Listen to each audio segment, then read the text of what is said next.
Myrna and I were fairly young, and we used to, with the children, we used to go out to art shows. We loaded the 3 children in our poodle, and off we went to street fairs. I was really struck by glass, which was a very, very new movement. And it was just pretty. I mean, nowhere did I think it was going to become a collection. So we buy what we like, and we saw this little piece of glass, and we bought it. As glass expanded, it moved more into a field as art rather than as craft.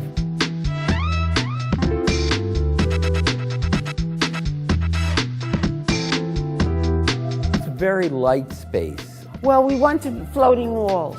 And we wanted something that would be light and would be airy as this is, and yet have wall space so that the pieces could be shown to their best degree.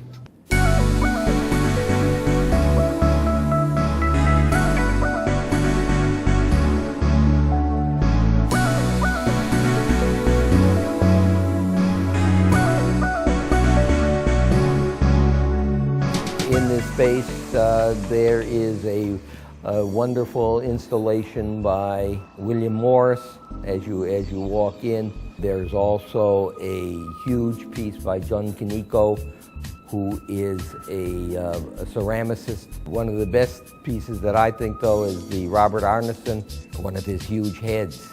We have some pieces by Christine Federici, Berkeson Picasso ceramic collection, which is also here. He designed them back in the 60s, and they were made as limited editions. This is one of my favorite pieces. It's done by an artist by the name of William Carlson, who is 20 years with the University of Illinois.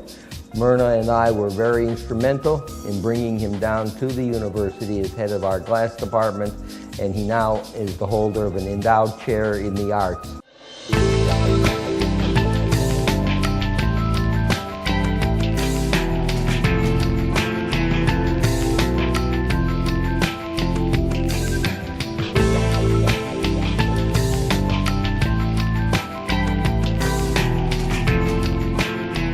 Probably the Stanislaw Levinsky. He was in my estimation, the greatest artist working in glass.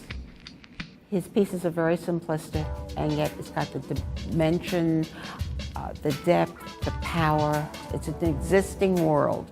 You walk around it, you see different things, and that's what glass is all about. It has a life of its own. Where you put it, it picks up from its environment. The Tom Patties, they have such power in them that even though they are very, very small, it's like you're looking at something that is really, really huge. And there's Clifford Rainey. He gives his pieces a tremendous amount of thought, and he maybe creates a half a dozen a year. That's all he does. The playfulness of Richard Jolly.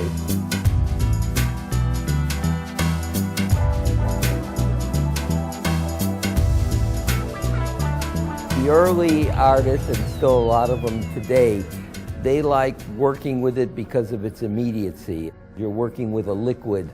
It's hard, it's hot, it's difficult.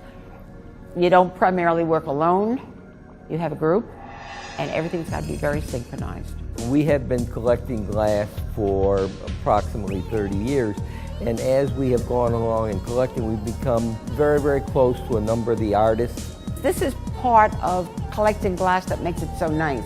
99% of them are alive. It's really great to know the person behind the piece of art. There is so much knowledge behind these pieces. These artists with their little kilns played around with glass. But what has been achieved now is through education. We are continuing to buy, we are continuing to collect. I expect that what we will do is we'll have a revolving collection here as we get new pieces or different pieces. They will come into the gallery and we will take these back home to enjoy. A collector collects. Collecting never stops collecting. It's like breathing. And you never get tired of living with it and looking at it, and you're always looking for the next piece. We do not premeditatedly go out to buy glass. We wander around and things just appear. I have found, looking at other people's collections, you can point who owns what collection. You know, people will say to you, owners get to look like their dogs. The collections look like the owners. The personality is with the collection. No two ways about it.